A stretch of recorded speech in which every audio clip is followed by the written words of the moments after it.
What's happening, Soul Fam? So, we're going to go ahead and we're going to dive into something that I've been downloading lately about manifestation and the divine. I've been studying a lot of different esoterica, which I do all the time. But what I've been really understanding about it is how the divine feminine and the divine masculine come into play with each other. Okay. So, if you read a lot of esoteric text basically tells you that the divine feminine technically comes first, but without the divine masculine, the divine feminine is nothing more than just pure existence without any direction, right? So the divine feminine is like this watery aspect. So when you combine like the Sefer by Ear, the Book of Light, which is Hebrew mysticism, or Egyptian alchemy, Atlantean alchemy, Antojai alchemy, you're going to notice these similar trends. So we're going to call this purple section right here like the waters of chaos, right? So in Egyptian alchemy and even in Hebrew alchemy, we have the waters of chaos. And we know that water is tied to memory. We know that water is tied to the divine third eye. And basically this is all the divine feminine.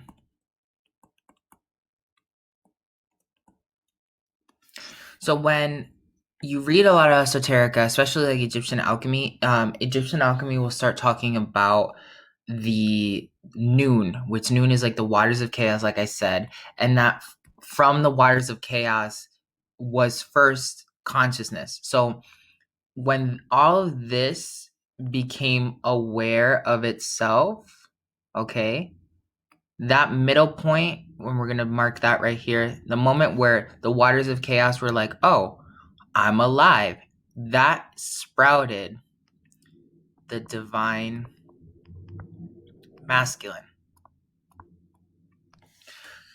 So when you read a lot of esoteric texts, they'll tell you technically that like the divine masculine came before the divine feminine, but we know that everything has to exist simultaneously. So really, if we're looking at how we know the divine feminine works, the divine feminine technically is tied to the subconscious.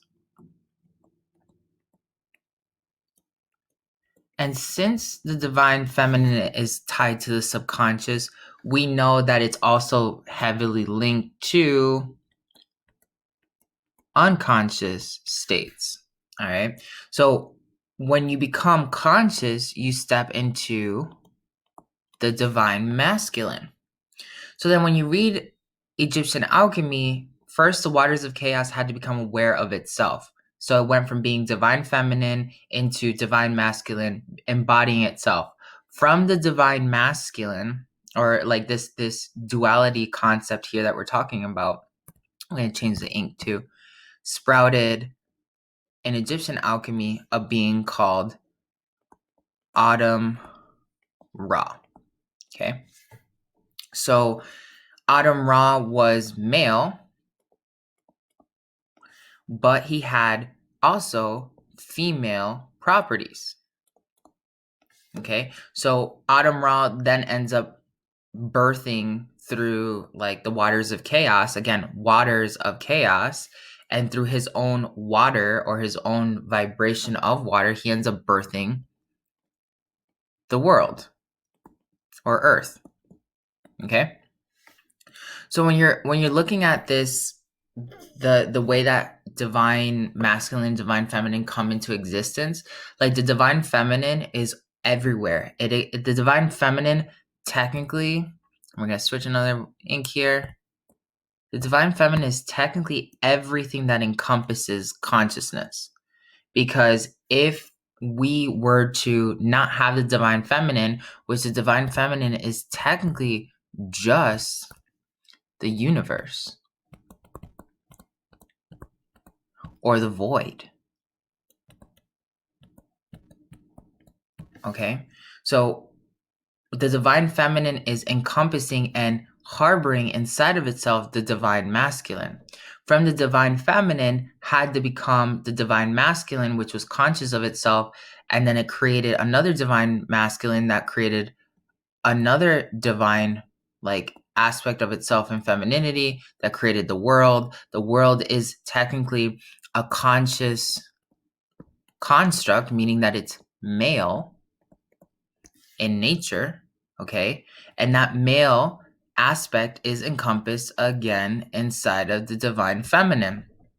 To be even aware of like this whole little spectrum of reality, in order for you to be even aware of that, there has to be another element outside of that, which again would state divine mask, divine masculine. And it's going to be constantly like this loop, this echo, that it goes from like divine feminine, divine masculine, divine feminine, divine masculine, feminine, masculine, and that continues to go on and on and on. And if you really think about it, that would then be infinity itself, because it's like this constant growth, constant growth. And then this is what we call the hologram. Now, the hologram is technically just superimposed on itself on every dimensional platform when we start creating linearly from this aspect over here. All right. So when you start thinking about what you're actually creating, everything that has yet to be experienced is all the subconscious, unconscious, divine feminine, water energy, movement energy, the waters of chaos. Now, chaos takes whatever form it's going to be naturally divided into itself. So if the waters of chaos were naturally unconscious, they're going to go towards that vibration of unconsciousness.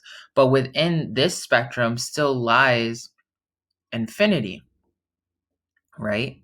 And this infinity happened before, technically, if we were to think about it in linear understanding of consciousness, this event over here.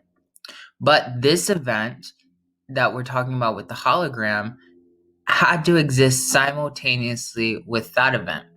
So when you sit down and you start trying to understand the divine masculine, the divine feminine, the waters of chaos, the aspects of infinity, the aspects of different creation stories from whatever kind of alchemy that you're tapping into, you really start understanding, okay, it all makes sense. It helps me understand. But then there comes a point where it doesn't fit. It doesn't make sense, because all of this, everything that would have gone down in this storyline in here, okay, all of that is technically happening all at the same time. Okay. And from any experience, from the moment, let's say, the waters of chaos became conscious of themselves, that in a multidimensional state is linear. Okay. So it was definitely like going from A to B to C to D, right? Because it had to become conscious of itself first. If you're not conscious of something, you can't actually like manipulate it. And that's where like subconscious programming really comes into play, because we're diving into the divine feminine technically, which is like the waters of chaos, which are closest to the unconscious. And then when we start doing internal reprogramming, we're literally using our conscious masculine side to talk to our subconscious feminine side. And from there, you can then start creating or experiencing the story of Autumn Ra, where like Autumn Ra comes from the moment that Noon became aware of himself or of themselves. That means that the cosmos wouldn't be just masculine. It has to be divine masculine, divine feminine. But when we read the Bible and stuff like that, there's a lot of like correlations saying like masculine came first. Really, masculine only came first in consciousness. Once masculine became aware that it was itself, it naturally had to be aware from which it came from, which is the divine feminine. So without the divine masculine, the divine feminine, like without the divine feminine, the divine masculine wouldn't be able to exist. Without the divine masculine and the divine feminine, the rest of reality could not exist either.